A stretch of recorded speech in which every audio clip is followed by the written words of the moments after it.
September 1943. A convoy of olive green military trucks rumbled through the Black Hills of South Dakota, carrying 32 prisoners from the other side of the Pacific Ocean. Japanese soldiers, recently captured in the fierce island campaigns, sat in silence as the Dakota prairie gave way to pine forests and granite peaks. They expected work camps, barbed wire, and the treatment their own military had taught them to anticipate as prisoners. They were about to witness something that would shatter every assumption their commanders had drilled into them about American weakness and decadence. Before we dive into this story, make sure to subscribe to the channel and tell me in the comments where you're watching from. It really helps support the channel. What these men would see carved into a mountainside would challenge everything they believed about their enemy, transforming hardened soldiers into witnesses of a truth their homeland desperately wanted to conceal. Lieutenant Commander Takeshi Yamamoto kept his back straight despite the cramped truck bed, his naval uniform now faded and stained from weeks of confinement. At 31 years old, he had commanded a destroyer escort in the Solomon Islands before his vessel was defeated during a night engagement off New Georgia. He remembered the final moments before capture, the shame of survival when death seemed the only honorable outcome. Now, bouncing along an American highway deeper into enemy territory, he wondered what new humiliation awaited. Beside him sat Corporal Hideaki Nakamura, a 23-year-old infantry soldier from Osaka, who had endured months of jungle fighting before being captured on Guadalcanal. His hands bore scars from handling ammunition in the tropical heat, and his eyes carried the hollow look of someone who had witnessed too much suffering. He whispered to Yamamoto in Japanese, asking if the Americans were taking them somewhere remote to execute them away from witnesses. The question hung in the air as their American guard, Sergeant Robert Morrison from Minnesota, pretended not to notice. Morrison had spent 6 weeks learning basic Japanese phrases for his assignment at the prisoner camp in Nebraska, and he understood more than the prisoners realized. At 27, he found himself sympathizing with these men despite the propaganda he had absorbed during training. They looked exhausted, not dangerous, hungry, not fanatical. The convoy commander, Captain James Patterson, rode in the lead vehicle with a specific mission that troubled him. A graduate of West Point and veteran of the First World War, Patterson had been assigned to oversee prisoner programs in the Central States. His orders came from General George Marshall's office itself, a directive so unusual that Patterson had requested written confirmation twice. Take selected prisoners to Mount Rushmore, let them see it, document their reactions. The strategic thinking behind this order reflected a sophisticated understanding of psychological operations. American intelligence had intercepted countless Japanese military communications, describing the United States as a soft, culturally shallow nation of materialistic individualists incapable of sacrifice or grand vision. Japanese soldiers were taught that Americans possessed superior industrial capacity, but lacked spiritual strength, that they built factories but nothing of lasting significance, that they would crumble when faced with the disciplined warriors of the Japanese Empire. Mount Rushmore would serve as a direct rebuttal to this narrative. As the trucks climbed higher into the Black Hills, Private First Class Yoshio Tanaka pressed his face against the canvas covering, catching glimpses of the landscape.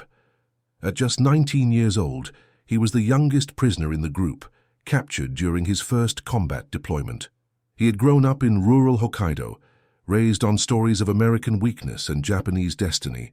The poverty he had witnessed during the Depression years in Japan had been explained as the natural consequence of Western moral decay. Everything he saw in America, however, contradicted these teachings. The roads were paved and well maintained.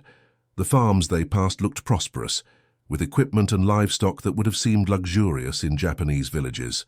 Even the military trucks transporting them were newer and better equipped than anything he had seen in his own service. But Tanaka kept these observations to himself, uncertain whether acknowledging them constituted a betrayal of his country. The convoy stopped at a checkpoint where Captain Patterson conferred with park officials. Civilians working at the monument had been informed that military prisoners would be visiting, but most assumed they would be German or Italian. The presence of Japanese prisoners created some tension. Mount Rushmore had been completed just 2 years earlier, in 1941, and the monument carried special significance during wartime as a symbol of American ideals and permanence. Park Superintendent Julian Spots, a career civil servant who had witnessed the monument's construction from beginning to end, understood the unusual nature of this visit. He had been told that allowing enemy prisoners to view the memorial served strategic purposes related to morale and propaganda. Spots disagreed with parts of this reasoning, but recognized he had no authority to refuse. He simply insisted that the prisoners be accompanied at all times and that the visit occur during hours when civilian tourism was minimal. As the trucks resumed their journey, Staff Sergeant Paul Henderson, a guard from Iowa who had grown up working his family's farm, found himself wondering what the Japanese soldiers would make of the monument. Henderson had visited Mount Rushmore before the conflict started, during a family trip in '39. He remembered being awed by the scale, the ambition of carving faces into a mountain. What would men from a culture with entirely different artistic traditions and values see when they looked at those granite faces? The forest opened suddenly, and there it was, 4 faces, each 60 feet tall, emerging from the granite mountainside. George Washington, Thomas Jefferson, Theodore Roosevelt, and Abraham Lincoln gazed out across the landscape with an expression of permanent determination. The scale defied immediate comprehension. These were not statues placed on a mountain, but features carved directly from the living rock, transforming the mountain itself into a monument. Lieutenant Commander Yamamoto stared in complete silence. His mind, trained in naval engineering and tactical analysis, immediately began calculating the technical requirements of such a project. The precision needed to carve recognizable human features at that scale into solid granite. The planning, the scaffolding, the years of sustained effort. He knew the monument had been created during peacetime, which meant civilians had accomplished this. Not military engineers under battlefield urgency, but ordinary workers following an artistic vision. This realization disturbed something fundamental in his understanding of America. Corporal Nakamura felt his throat tighten. He had been taught that Americans were incapable of creating anything of spiritual or cultural significance, that they merely copied European traditions without understanding deeper meaning.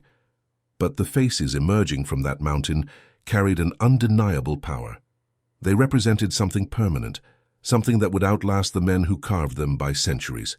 This was not the work of a weak or decadent civilization. The guards allowed the prisoners to exit the trucks and stand at a designated viewing area. No one spoke. Even the American soldiers remained quiet, recognizing that something significant was unfolding. Captain Patterson watched the prisoners' faces carefully, noting the expressions of shock, confusion, and what appeared to be distress among several men.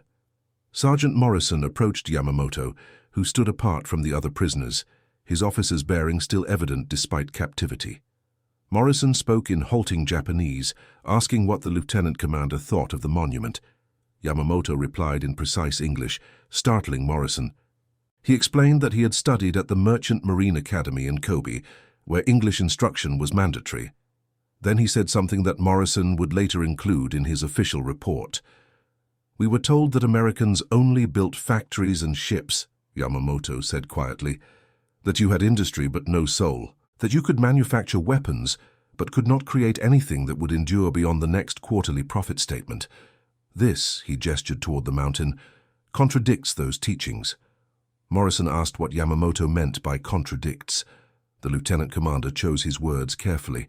To carve a mountain requires vision that extends beyond immediate return on investment. It requires a civilization to imagine itself continuing long enough to complete such work, and to value the result. We were taught that Americans could not think beyond their own lifetimes, that you lived only for individual comfort and gain. But this required decades of effort by people who knew they might not live to see completion. This is the behavior of a people confident in their future. Nearby, young Private Tanaka found himself weeping, tears running down his face in a way that would have meant severe punishment in the Japanese military. An older prisoner, Sergeant Ichiro Matsumoto, a veteran of campaigns in China and the Philippines, stood beside him and did not order him to stop. Matsumoto understood what the young man felt because he felt it too. Everything they had believed was wrong. Park Superintendent Spots had arranged for a translator, Mrs. Helen Yamada, a second-generation Japanese-American woman from California who had volunteered for the military's language services. Her presence itself represented another contradiction to Japanese propaganda, which insisted that America oppressed non-white populations and that Japanese Americans would naturally support Japan in the conflict. Mrs. Yamada spoke with several prisoners, explaining the monument's history and significance. She told them about Gutzon Borglum, the sculptor who conceived and directed the project, how he had selected this mountain and these 4 presidents to represent different aspects of American ideals. Washington for the founding of the nation, Jefferson for expansion and the principles of democracy, Roosevelt for industrial development and international presence, Lincoln for preservation of the Union and the principle that all men are created equal. Mrs. Yamada explained that between 1927 and 1941, workers had removed roughly 450,000 tons of rock from the mountain face using dynamite and jackhammers. The project employed hundreds of men during the Depression years, providing wages when work was scarce. Not a single worker had been lost during the 14 years of construction, despite working hundreds of feet above the ground on the mountain face. Lieutenant Commander Yamamoto listened intently, his engineering mind engaging with the technical details. 450,000 tons of rock removed with such precision that the final faces matched the sculptor's models within inches. The complexity of the planning and execution exceeded most military operations he had studied. This had been accomplished not through military discipline, but through civilian organization and skilled labor. Corporal Nakamura asked Mrs. Yamada why the Americans had built such a monument. What purpose did it serve? There was no fortification value, no industrial output, no military advantage. Mrs. Yamada smiled sadly. She understood the question behind the question. She explained that Mount Rushmore existed to remind Americans of their shared values and history, to create something beautiful and meaningful that would inspire future generations. To demonstrate that a democracy, with all its arguments and inefficiencies, could accomplish works of permanence that rivaled anything produced by empires or dictatorships. The prisoners absorbed this explanation in heavy silence. Many had been taught that democracies were inherently weak, torn apart by disagreement and individual selfishness. Yet here stood proof that American democracy had produced something requiring sustained cooperation, technical excellence, and long-term vision. Captain Patterson had brought a photographer who documented the visit. The images would be used in psychological operations materials, showing Japanese prisoners confronting American achievements. But Patterson found himself uncomfortable with the simplicity of that propaganda purpose. What he was witnessing felt more complex than a mere demonstration of American superiority. These men were experiencing the collapse of their worldview. Everything their military and government had told them about their enemy was being proven false, not through words, but through undeniable physical evidence. The psychological impact appeared profound and deeply disorienting. Sergeant Morrison noticed that several prisoners had approached the information displays showing Mount Rushmore's construction history. They studied photographs of workers suspended on cables, operating drills and pneumatic hammers against the granite face. Images of Gutzon Borglum reviewing plaster models and making minute adjustments to ensure accuracy. Scenes of ordinary American workers, many of them immigrants from European countries, collaborating to transform artistic vision into granite reality. Private Tanaka found himself staring at a photograph from 1938 showing the entire workforce assembled at the base of the mountain. More than 300 men and women, many smiling, celebrating some milestone in the construction. These were not warriors or slaves driven by imperial command. They appeared to be willing participants in something they valued, creating not out of duty to an emperor, but from pride in their own abilities and belief in what they were building. The young private thought about his own family's farm in Hokkaido, the poverty and hunger that had driven his father to support military expansion as a path to resources and prosperity. He thought about the speeches he had heard describing America as a lazy, comfort-obsessed nation that would collapse when confronted by determined Japanese warriors. Nothing about Mount Rushmore suggested laziness or lack of determination. Sergeant Matsumoto, at 41, The oldest prisoner in the group had served in the Japanese army since 1924. He had participated in the occupation of Manchuria and witnessed the brutal tactics employed to control occupied populations. He had been taught that such harshness was necessary because Japan represented a superior civilization, bringing order to inferior peoples. But now, standing before this monument in the heart of enemy territory, while being treated with basic dignity as a prisoner, Matsumoto questioned those teachings. If Americans were inferior, how had they accomplished this? If they were weak, why had they bothered to create something designed to last millennia? The questions multiplied in his mind, each one undermining decades of indoctrination. Captain Patterson allowed the prisoners nearly 2 hours at the monument, far longer than the original plan specified. He sensed that something important was happening, that these men were processing information that might eventually serve American strategic interests better than any interrogation or propaganda leaflet could achieve. As the sun began setting, casting long shadows across the granite faces, Patterson ordered the prisoners back to the trucks. The return journey occurred in even deeper silence than the arrival. Each man seemed lost in private thoughts, grappling with implications that extended far beyond the monument itself. Lieutenant Commander Yamamoto sat in the truck bed watching the Black Hills fade behind them. His naval training had emphasized Japanese technological prowess and American industrial quantity without quality. Yet Mount Rushmore demonstrated both technical sophistication and artistic vision. It was quality and quantity combined, the kind of achievement that required both material resources and cultural commitment. He found himself thinking about Japan's own monuments and temples, the cultural treasures he had grown up revering.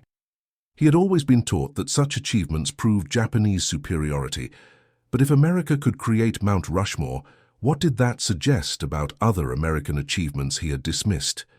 The universities, the libraries, the infrastructure he had observed even in his brief time as a prisoner. The truck convoy returned to the prisoner camp in Nebraska 3 days later. The men were processed back into the general population, rejoining thousands of other Japanese prisoners held in camps across the American interior. But word of Mount Rushmore spread quickly through the camp population. Staff Sergeant Henderson, who had accompanied the trip, observed the prisoners in the following weeks. He noticed that many of those who had visited the monument became informal leaders among the prisoner population, sharing their experience and challenging the more militant prisoners who still clung to beliefs about inevitable Japanese victory. Private Tanaka, the youngest prisoner, began attending the English language classes offered at the camp.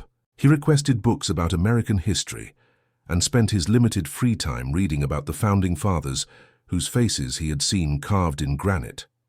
The experience had awakened something in him, a curiosity about the country that had defeated his homeland's forces, but then chose to show its prisoners a monument instead of merely guarding them behind wire.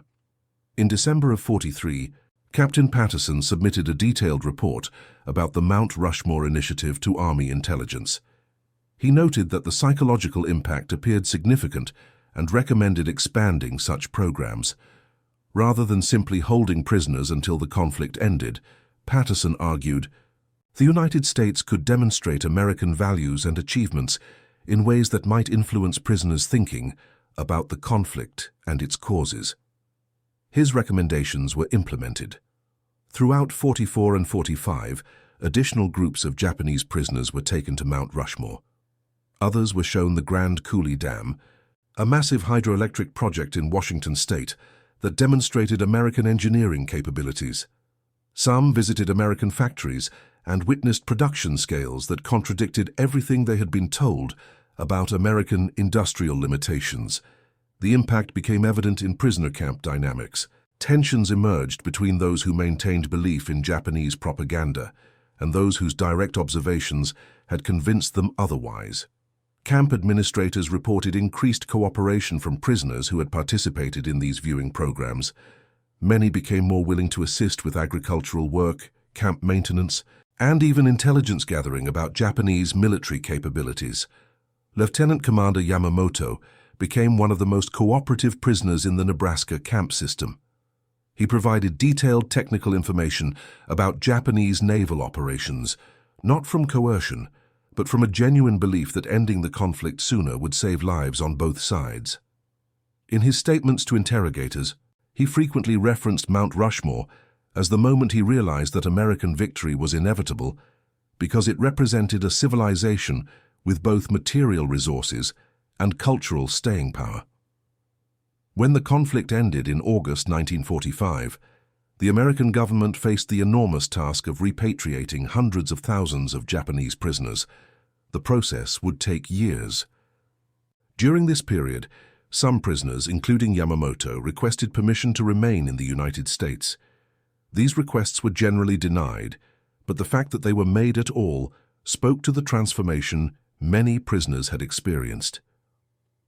Corporal Nakamura returned to Japan in 1946 aboard a transport ship crowded with repatriated soldiers.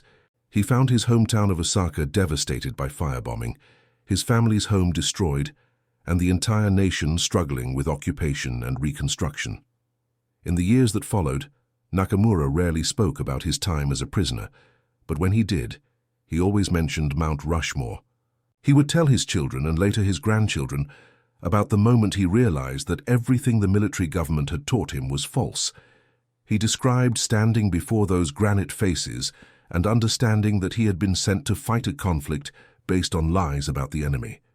This recognition, painful as it was, allowed him to build a new understanding of the world and Japan's place in it. Private Tanaka, who had wept at the sight of the monument, became a teacher after returning to Japan. He taught English and American history at a high school in Sapporo, often using his experience as a prisoner to illustrate the importance of questioning propaganda and seeking direct evidence rather than accepting official narratives. He kept a photograph of Mount Rushmore on his classroom wall throughout his career.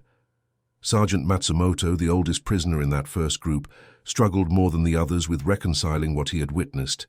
He had invested 20 years in the Japanese military and participated in actions he later came to view as criminal. The knowledge that America could have treated prisoners with the harshness Japan employed, but chose a different path, haunted him. He spent his remaining years working with organizations dedicated to peace education and reconciliation. The American soldiers who participated in these prisoner programs also carried the experience forward. Sergeant Morrison, who had spoken with Yamamoto about the monument's significance, pursued graduate studies in psychology after the conflict ended. He wrote his doctoral dissertation on the psychological impact of direct observation versus propaganda messaging, using the Mount Rushmore prisoner program as a central case study. Captain Patterson retired from the military in 1948 and became an advocate for what would later be called soft power, the idea that cultural demonstration and education could serve strategic purposes as effectively as military force. He gave lectures at the War College, arguing that showing Japanese prisoners Mount Rushmore had accomplished more toward long-term reconciliation than years of traditional prisoner management might have achieved. The photographer who documented that first visit, a corporal named David Chen, who was himself Chinese-American, preserved his images throughout his life. In the 1980s, he donated his complete collection to the National Archives, ensuring that this unusual chapter of the conflict would be available for historical research. His photographs show Japanese prisoners staring at the monument with expressions ranging from awe to distress, visual documentation of worldviews in the process of collapse. Mount Rushmore itself continued attracting millions of visitors each year after the conflict ended. The monument's role in psychological operations during the conflict remained largely classified until documents were declassified in the 1970s. When researchers finally examined the full scope of the program, they found evidence that thousands of prisoners had been shown the monument, and that post-conflict interviews with repatriated soldiers confirmed significant psychological impact. In Japan's post-war period, as the nation grappled with its wartime history and built democratic institutions, some former prisoners who had seen Mount Rushmore became advocates for American-style democracy. They argued from personal experience that democracies could accomplish great things, that the supposed weakness of democratic systems was propaganda rather than reality. These voices contributed to Japan's successful democratic transformation, though their influence was subtle and hard to quantify.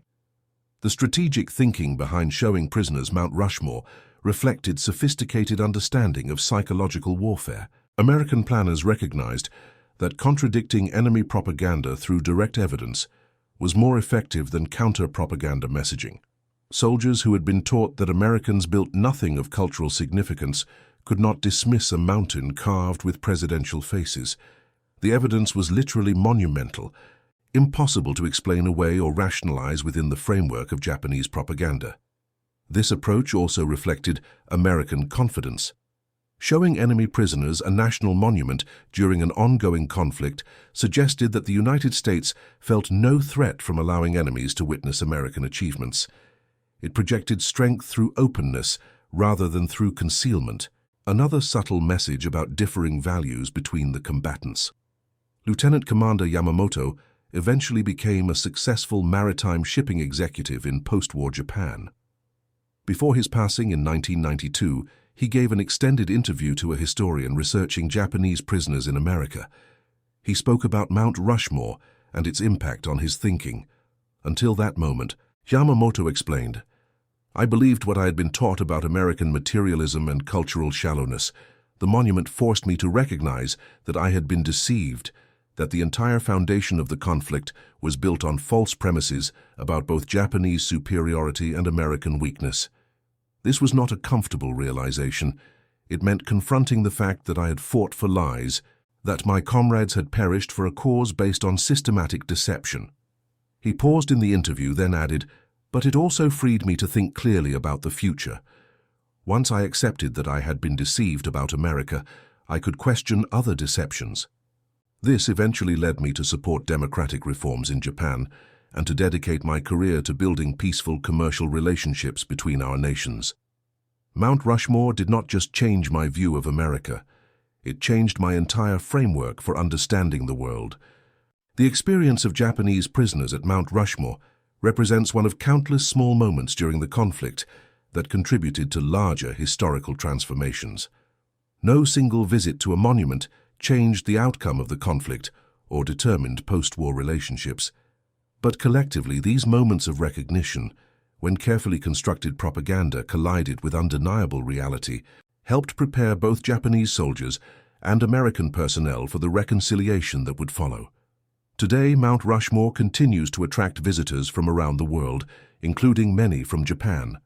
The monument's role in psychological operations during the conflict is a minor footnote in most histories, overwhelmed by the larger narratives of battles and political decisions.